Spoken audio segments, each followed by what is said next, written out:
There is a certain hour of the night when the world strips away its disguises.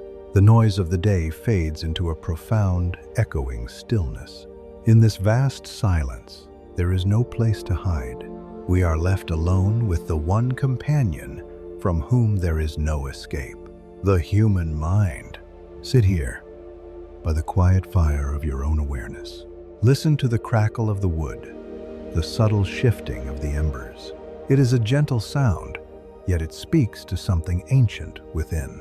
Notice the tension resting softly in the shoulders. Observe the subtle clenching of the jaw, the shallow breath. We carry so much weight. It is an invisible luggage, packed tightly with the debris of yesterday, the heavy stones of regret, the sharp thorns of betrayal, the fading, ghostly maps of futures that never arrive. We walk through the beautiful present moment, dragging this heavy iron chain behind us. And the most tragic part of this condition, we forge the chain ourselves.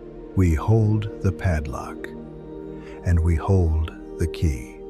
Yet, we refuse to turn it. Why do we hold on with such desperate strength to the very things that cause us to bleed? Why do we build massive, impenetrable shrines to our own suffering?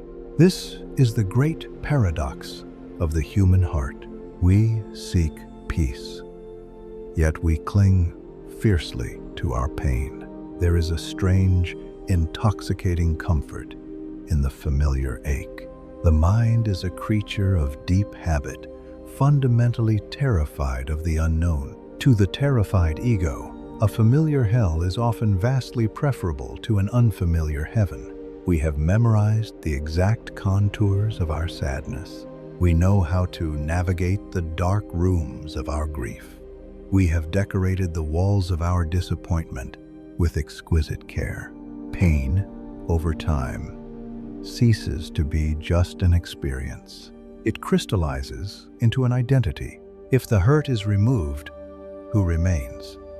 This question terrifies the fragile ego. We mistakenly believe that if we drop the shattered pieces of the past, we will lose ourselves entirely. We fear the empty hands. We look at the void of the present moment and see only a terrifying blank slate. So we clutch the sharp shards of broken vases. We hold them so tightly that they cut deep into our palms. The blood we shed is our own vitality, our own capacity for joy. Yet, we justify the bleeding. We tell ourselves that holding on honors the memory. We whisper in the dark that the pain is proof that the love or the dream was real. But suffering is not a monument to love. Suffering is merely the shadow cast by attachment. Consider an ancient tale whispered among the seekers of the high mountains.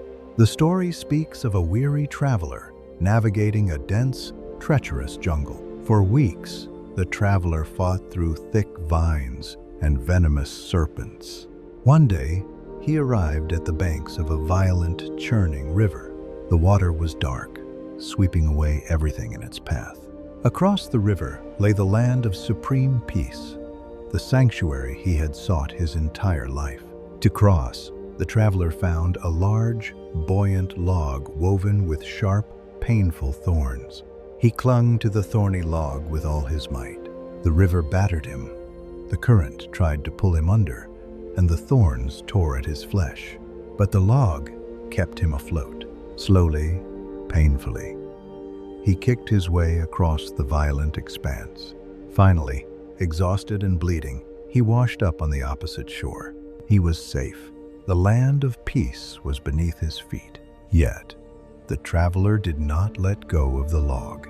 He hoisted the heavy, thorny mass onto his bleeding shoulders and began to carry it inland. When asked by the wise inhabitants of the sanctuary why he carried such a burden, he replied fiercely, "This log saved my life.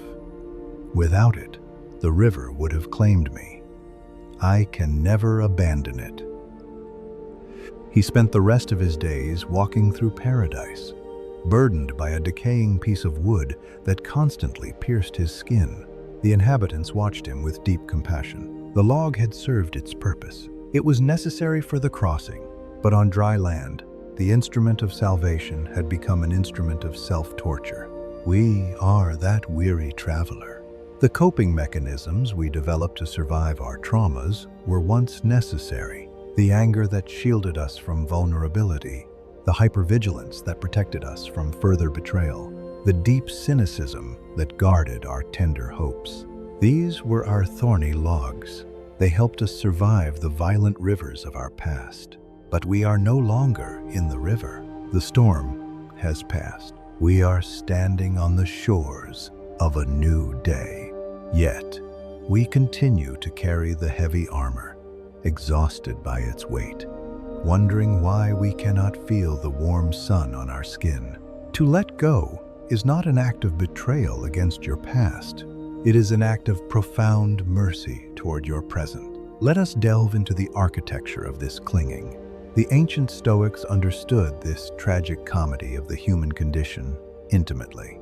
Epictetus, the philosopher who was born a slave and became a master of the mind, taught a fundamental truth. He declared that there is only one path to happiness, and that is to cease worrying about things which are beyond the power of our will. The past is the ultimate realm over which we have zero jurisdiction. It is a ghost. It exists nowhere in the physical universe. You cannot touch it, you cannot alter it, you cannot negotiate with it. It exists exclusively in the fragile, flickering theater of human memory. When we dwell in anger over what happened, we are fighting a phantom. We are striking at shadows with a heavy sword, exhausting our own spirit while the shadow remains entirely unaffected. We suffer more in imagination than in reality. The mind loops the traumatic event, playing the same agonizing scene 1,000 times. The body does not know the difference between a real event and a deeply imagined one. With every replay, the nervous system floods with the same corrosive stress. We become addicted to our own suffering. We drink poison every single day, somehow hoping that the person who hurt us will be the one to die. But the universe is entirely deaf to the demands of our wounded ego. The poison only destroys the vessel that holds it. In the deep wisdom of Eastern philosophy, there is a concept known as upadana. It translates roughly to clinging or attachment. It is described as a tight, white-knuckled grip on the fabric of reality. Life is a flowing river. Its very nature is impermanence. Everything is in a constant state of flux, rising and falling, arriving and departing. People enter our lives, and people leave. Seasons shift, youth fades, empires crumble, and flowers bloom only to wither. This is not a tragedy. It is the breathtaking rhythm of existence. Suffering, or dukkha, arises precisely when we attempt to stop the river. We plunge our hands into the rushing water and try to grab a handful of the current. We demand that a fleeting moment stay forever. We demand that a changing person remain exactly as they were. We demand that an experience never end. In doing so, we create immense friction against the natural order of the cosmos. We become exhausted. Have you ever noticed how physically tiring it is to hold on to a grudge? It requires a massive amount of psychic energy to keep resentment alive. You have to feed it, nurse it, protect it from the healing winds of time. Imagine your life energy as a finite reservoir of pure, glowing light. Every time you hold on to a past hurt, you sever a portion of that light and tether it to a ghost. You leave pieces of your soul scattered across a timeline that no longer exists. Is it any wonder we feel so depleted in the present? Is it any wonder we lack the energy to build a beautiful tomorrow? There is another story, whispered in the dusty courtyards of forgotten monasteries. It is the tale of the master and the phantom arrow. A highly skilled warrior was struck in battle by a deeply poisoned arrow. He was carried from the field, bleeding and near death. A brilliant physician was summoned. The physician carefully extracted the arrow, cleansed the wound with rare herbs, and stitched the flesh back together. With time, the physical wound completely healed. Only a small, silver scar remained. Yet, the warrior did not discard the arrow. He placed it on a velvet cushion on a high altar in the center of his home. Every morning, upon waking, he would stand before the arrow. He would look at the dried poison on its tip. He would vividly recall the agonizing pain of the strike. He would feed his rage toward the unseen archer who fired it. Years passed.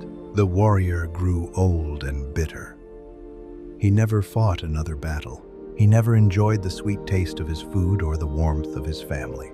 His entire existence shrank to the size of that single rusted arrow. One day, a wandering monk knocked on his door seeking water. The monk saw the altar and the miserable warrior. "Why do you worship the instrument of your near destruction?" the monk asked gently. "I do not worship it," the warrior snapped. "I keep it to remember the injustice. I keep it so I never forget the pain." The monk nodded slowly, his eyes filled with infinite sadness. "The archer shot you only once, my friend," the monk whispered. "But you have taken that same arrow and stabbed yourself in the heart with it every single day for 20 years. We are that warrior. The initial trauma, the rejection, the failure, the loss, that was the first arrow. It was painful, yes. It was unfair, yes. But the first arrow is an inevitable part of the human experience. The tragedy lies in the second arrow. The second arrow is the story we tell ourselves about the first arrow. It is the rumination, the obsession, the endless analyzing. It is the refusal to let the wound close. We stab ourselves endlessly, long after the original archer has left the battlefield. How do we stop this cycle? How do we learn the elusive art of letting go? Here is the grand revelation, the profound paradox that causes the mind to halt. Letting go is not an action. You do not do letting go. Letting go is the cessation of action. It is the sudden relaxation of a muscle you did not realize you were flexing. Imagine you are holding a heavy stone in your hand, gripping it so tightly, your knuckles are white.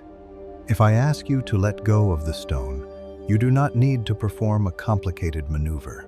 You do not need to study the history of the stone. You do not need to analyze why you picked it up in the first place. You simply stop exerting the effort required to hold it.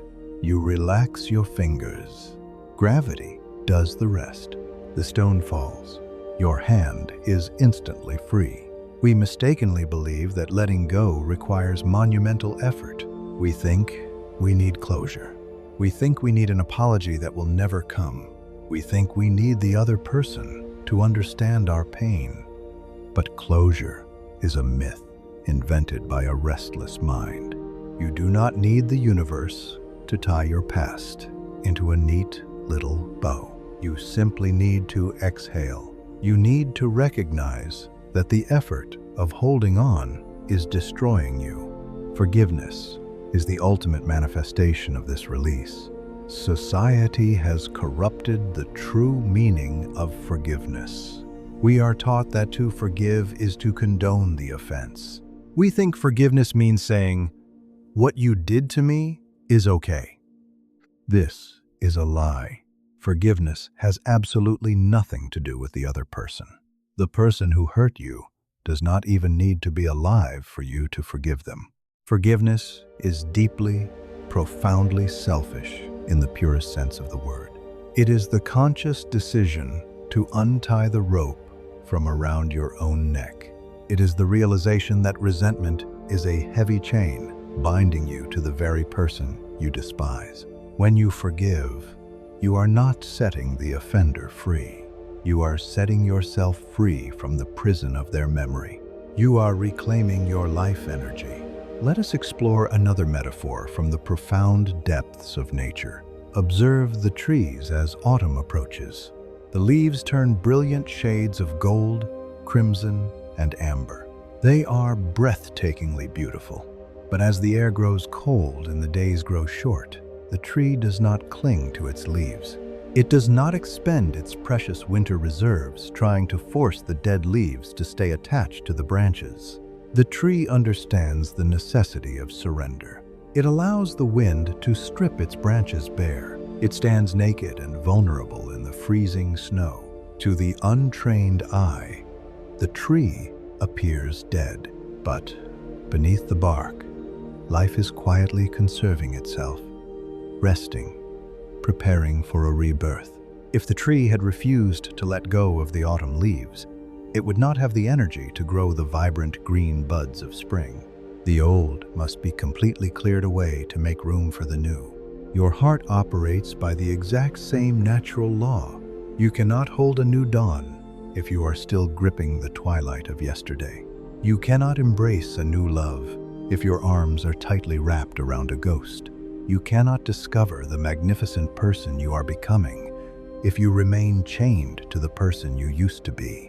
There is a deeply rooted fear of empty hands. When you finally let go of the pain, the anger, or the toxic attachment, there is a moment of profound emptiness. At first, this emptiness feels terrifying. It feels like a vacuum, a cold and lonely void. Because the pain was noisy, it kept you occupied. The drama was distracting. The silence that follows release can be deafening. Many people panic in this silence. They rush to fill the empty hands with new distractions, new toxic patterns, new anxieties. But true healing requires us to sit in the void, to sit by this inner fire and simply breathe into the empty space. Do you feel the vastness of it? Emptiness is not poverty. In the realm of the spirit, emptiness is the ultimate wealth. A cup is only useful when it is empty. A room is only habitable because of its empty space. Your empty hands are the most beautiful, sacred things in the universe. They represent potential. They represent a state of pure receptivity. When your hands are open and empty, they are finally in the correct posture to receive the blessings of the present moment. Let us walk through the landscape of a fourth story, one of profound transformation. There once was a master artisan, a weaver of magnificent tapestries. He spent 40 years weaving a single colossal masterpiece. It depicted the entire cosmos, woven with threads of silver, gold, and vibrant silk. It was his identity, his pride, his legacy. One night, a stray ember from the hearth ignited a terrible fire. By the time the flames were extinguished, exactly half of the great tapestry was reduced to black ash. The artisan was devastated, his mind shattered. Instead of starting anew, he spent the next 10 years trying to fix the ruin. He tried to knot the burnt, brittle threads back together. He ruined his eyesight. His fingers bled daily. He ignored the beautiful sunrises outside his window. He ignored the laughter of children in the street. He missed a decade of life, endlessly obsessing over the ashes of his past glory. One gentle evening, a wise woman from the village entered his dusty, dark room. She watched him bleeding over the blackened loom. Without a word, she walked over and opened the large wooden window. A powerful, rushing wind swept into the room. The wind caught the fragile, burnt ashes of the tapestry and blew them entirely out into the night sky. The loom was suddenly empty. The artisan fell to his knees, weeping in sheer terror and anger. "You have destroyed everything," he cried. The wise woman knelt beside him and gently took his bleeding hands. "The fire destroyed it 10 years ago, my friend," she whispered softly. "The wind merely showed you the truth." She pointed to the empty loom. "Look, it is clear now. You have been fighting ghosts. Now, you can finally weave a new sky. We are all that devoted artisan. We spend years bleeding over relationships that burned to the ground long ago. We try to knot together the ashes of careers that failed, friendships that withered, and dreams that turned to dust. We miss the beautiful, breathing reality of the present moment because our eyes are fixated on a dead loom. Let the wind blow through your life. Let it sweep away the ashes. Allow the terrifying, beautiful realization that it is over. The relationship is over. The chapter is closed. The past is gone. Do not fight the wind.